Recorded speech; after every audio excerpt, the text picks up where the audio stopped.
What a glorious day it is indeed, because we're talking about Kid Heavyweight today. Oh boy, my favorite. The shill is real. Oh, come on, man. Kid Heavyweight is the best. I shouldn't be surprised considering you're even wearing the That's Kid right, I even got the Kid Heavyweight drip swag. going on right now. Woo! Big shout out to Kid Heavyweight for supplying me this clean windbreaker. One of my favorites. But today is going to be a day where I've been anticipating for a pretty long time, because I've been waiting for this guy to drop for probably almost 2 years, maybe a little bit over 2 years. Yeah, you've known about this for quite some time. Yeah, I've known about it before they announced it.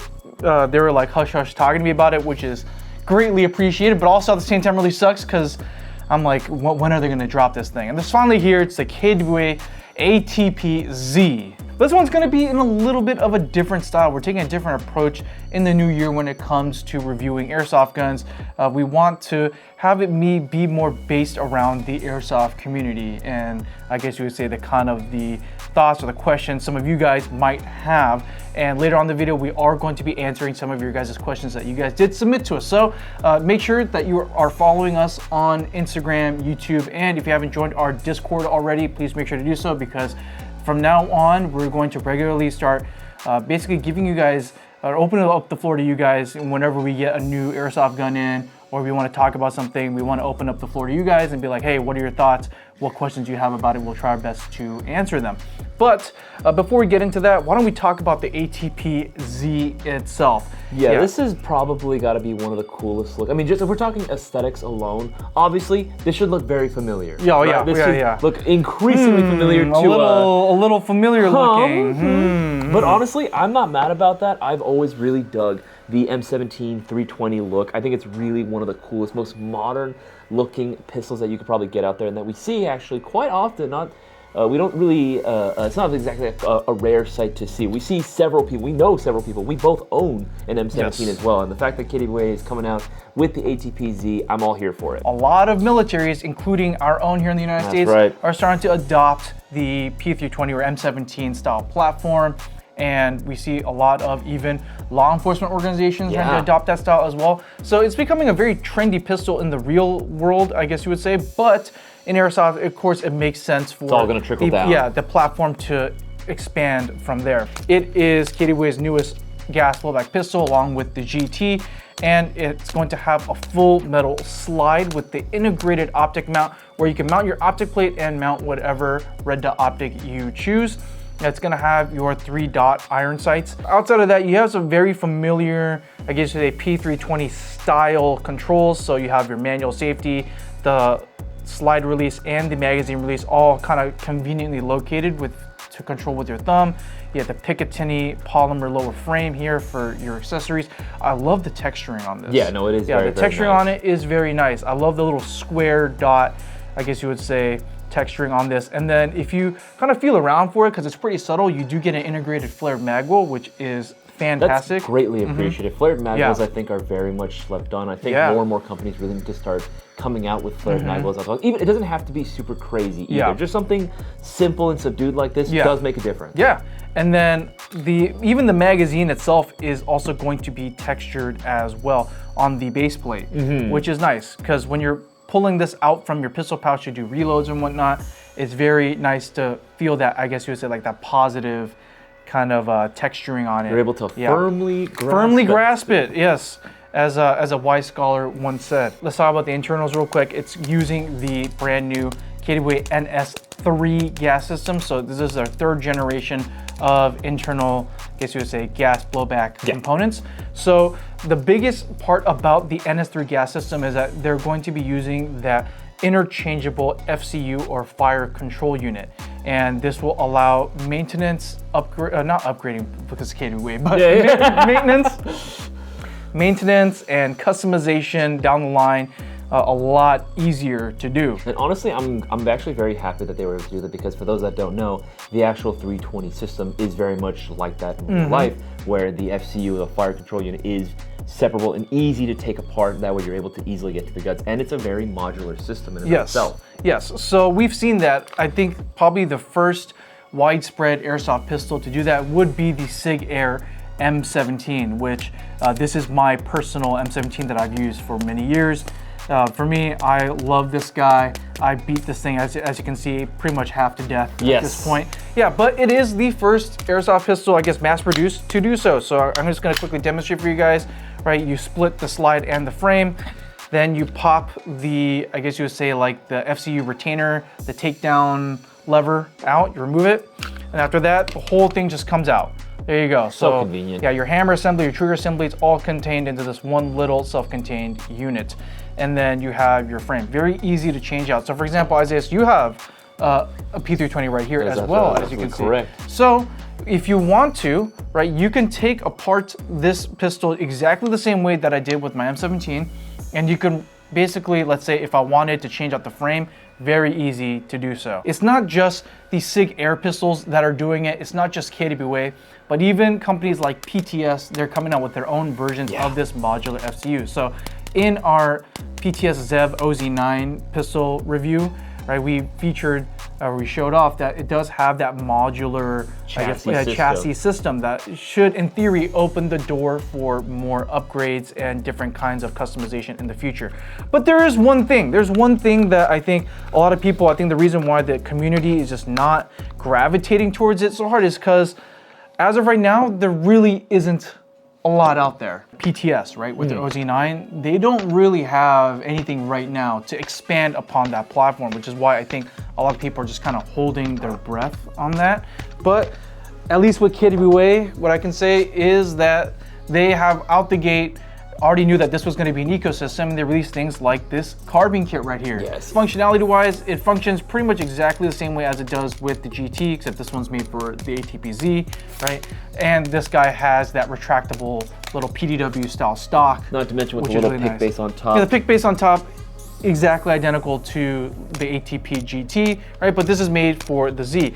Kind of reminds me of a very popular kit out there. A Schmuck's defense, maybe? Perhaps, yeah, a Schmuck defense, let's say, right? Which has been, yeah, it's been all the rage as of right now in the real firearms community. Yep. So, yeah, as far as the gas efficiency goes, KWA, they're known for creating some really good high-performance gas blowback airsoft guns. You and I both had experience with the NS2 system. Yes. And we can both say that the NS3 is a massive improvement. Oh, 100%. So that being said about the KWA ATP-Z, obviously some of you guys will have some questions about this, and so do we as well. And so one thing that we're wondering here at Airsoft GI is, who is this for? Who would want something like the ATP-Z? Who's asking for this and who would actually run it? Yeah. I would say this, is that right now in Airsoft, we're seeing a really big stagnation. I think when it comes to the Airsoft scene in the US compared to the rest of the world, we've kind of taken a step backwards. So it is very much a really big monolith of everyone's running the M4 AEG and the gas blowback high kappa style Airsoft pistol. And yes, while both of those are great systems, or great platforms, tons of support out there for a lot of people who are very knowledgeable about those systems, it's very limiting because a lot of people end up getting really tired of running the same thing over and over again. The whole reason why I got myself the M17 is because I didn't want to run the same high kappa over and over and over again. No, I would say like being able to have a different platform and just being able to have something new and exciting is probably the biggest point, which is going to be the big question, right? What is the point of running something like this when there exists such a huge aftermarket scene for the, let's say, the TM spec high kappa? Would you say though that you think in time that there will actually be a aftermarket support ecosystem that's healthy enough to justify running this for, say, the tinkers, the builders? Well, I would say right now, as far as the KWA ATP-Z goes, right, they've already started to expand their ecosystem. So right when as they're releasing their new gas blowback pistols, they released carbine kits for them. So already once you invest into the ATP-Z platform, you have the potential of basically turning your one airsoft gun into two. So you can either run this like a regular sidearm, which by the way, this does fit into M17 style holsters, P320 style holsters, fantastic, right? But if you want to scale up, you feel like, you know what, like I don't feel like running this as a sidearm today, I want to run this thing as a primary. very easy to do. I guess more pessimistic view is that I just don't think that there's a community in the US are really going to hop on to jump on the new these kind of new platforms out there until there is aftermarket, but also at the same time on the industry side, the industry is waiting to see, are the players, are they going to bite? Are they going to start running this thing a lot more? So the industry is waiting for enough of these things to be out there to justify making more aftermarket stuff, while the community, the players are waiting for the industry to come out with aftermarket stuff so that way they can jump on, Like no one wants to take the jump, but no one wants to take that leap of faith. And to be fair, from a purchase standpoint, I actually do understand it, right? Especially considering that, hey, it is more of a safer bet, right? Yeah. If you want to go invest in a platform that has already had this much support into it, I can totally understand that. But I also feel like that's part of the reason why we're in this slump of not seeing anything new coming out, or they're very few and in between releases that are unique like this. And again, I do appreciate KWA actually offering something like this, and other brands, even PTS with their modular chassis system OZ9, right? I think it's cool. I think it's really, really cool. And I will say this, if you want more of an ecosystem to exist, consumers do have to make the investment into it. I think that is just a reality. Just talking from KWA, they were saying that they are planning on trying to release, like I said, different frame designs, different frame sizes, different grip modules. different grip modules, different slides, different barrel lengths. So they have a lot of things planned. They're trying to see, like what is the engagement, like how do people like the new system. From IG, from user just OY4, I'm so sorry for butchering that name, if that's how you say it. Can you put a longer inner barrel and muzzle device? Yes, so the outer barrel is going to be threaded. So right now this metallic tip over here, it does have like that recessed threads like a lot of common high capas and other gas butt pistols do. So yes, you can put in a threaded barrel or thread adapter if you want. Can you run a longer inner barrel? Yes, so we did check, so I'll go ahead and just pull up some photos right now of the inner barrel, the bucking, and the hop-up unit. So from what it looks like, it is using the standard Tokyo Marui cut inner barrel and bucking setup. So if you wanted to upgrade this guy with a different barrel length or whatever, I don't know why you would, but if you want to, you definitely can. I guess you say if you get the carbine kit, right? You do have like 1.5 inches of extra barrel length. Yeah, that might help you if you plan on making this guy live in the carbine kit. And it's not about the length; it's all about the performance. All right. Well, sometimes length is the performance. That's very, very true. But yeah, that answers that question. From our Discord server, again, if you're not on our Discord server, what are you guys doing? On our Discord server, from DJ, mat compatibility and internal parts compatibility like hammers and spring, would it be VFC spec or its own? Well, from what I can tell, they have not told us that this would be compatible. Hey, but we have the SIG Air M17 right now, so we could show you on camera. We can show you on camera right now. Yeah, I haven't even bothered trying this actually, just because. Because KWA, man, they can't steal the design off of SIG Air 100%. Okay, so the black one right here, that's the KWA spec. This is the VFC/SIG Air spec. Oh man, that's gonna be interesting. I don't think it will. What? Wait. No. Okay. I was like, whoa. No. It's pretty off. Yeah. So, yeah, the FCUs are not compatible. The figures, because it's made by KWA. But as far as all the FCU components, what I can tell, even just by looking at the FCUs, the parts are of different size and spec. One thing I will say though is that KWA is really good with stocking their OEM replacement parts. So even though with KWA there's not much of an aftermarket for them, but if something were to go down, if something were to break or you lost something, generally if you call or email KWA, or heck, even on their website, or even on the website, you can find pretty much a ton of their OEM spec parts that will help you get your gun back online. Go CAG 3706 5, I think. Again, apologize if I don't get the name right. How will it be carried around on the field? He's talking about the ATP-Z specifically. Okay. I think he means with the carbine kit. Would this be something that you would carry in a holster? Would you have to sling this? As far as a carbine kit goes, I know in real life for some of these carbine kits, they do sell like a specialized holster for them. Yeah. I cannot confirm with you whether or not that works or not, but I will say just from the carbine kit itself, it looks like they kind of want you to run this with 1-point sling, just because on the rear where like the optic shroud is, right? There's QD points on either side, so you can run a QD, 1-point sling on this to carry this bad boy around you on the field. But if we're talking about just the base pistol configuration of the ATP-Z, this is made for the P320 and M17 spec holsters. By the way, it's at this point, it's no secret, okay? The whole reason why they made the NS3 gas system, the ATP-Z, the ATP-GT, is because they're catering this to law enforcement, okay? Yes. There's tons of agencies that use KW products to train. Yeah. And so obviously, their original ATP system was kind of aging. It's been out for a while, so they're trying to revitalize and try to meet, I guess you would say, the modern standards. Or meet the demands, I guess, of a lot of law enforcement exactly, yeah, because a lot of law enforcement agencies, they're trying to run handguns with optics integrated into them. The original KW handguns, you can't do that. Yeah, I think that's something that often gets forgotten about KWA, is that they really manufacture and sort of cater a lot specifically, and have a long-running history with law enforcement agencies, military agencies even as well. And we just happen to just benefit of it as Airsoft because we get some cool Airsoft pistols and rifles in the process. 100%. Like even back in the day with the KWA F90 gas blowback from Lithgow Armament.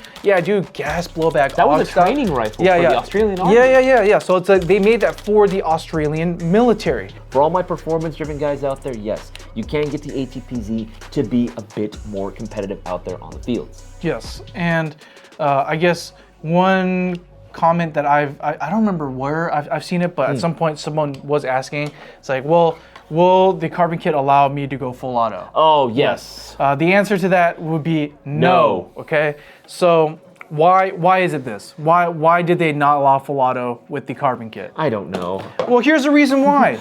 Again, who is the ATP-Z for? Sure, it's for law enforcement. It's for law enforcement. And so there are law enforcement agencies that use something similar to this, right, for their duty carry firearms. And so because of that, they don't want to give you the fun switch because they don't get the fun switch either. So when those guys are out there training, they accidentally flip something into full auto and they don't want to get angry phone calls saying, hey, me and my guys, we were training for this and that, and the thing went full auto. What's wrong with their guns?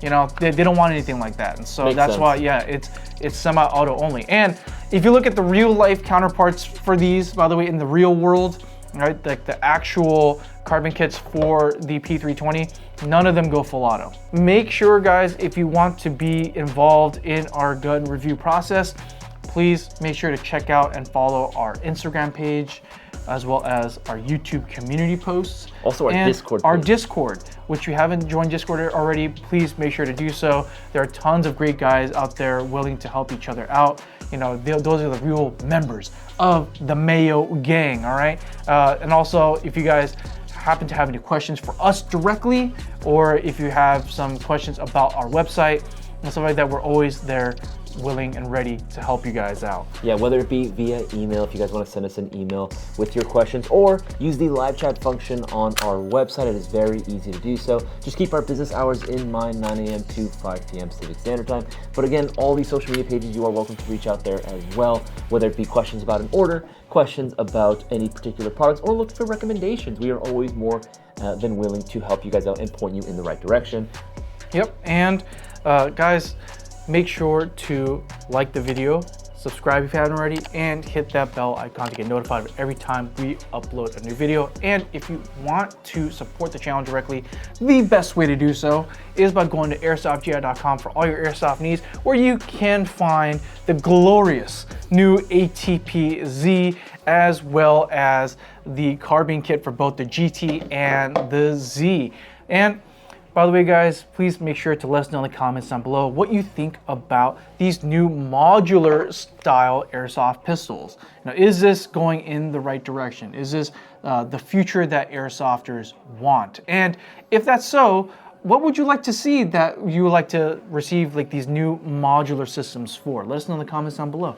Yep, but other than that, my name is Boaz. And Isaiah. We'll catch you next time, Mail Gang. Take it easy, guys.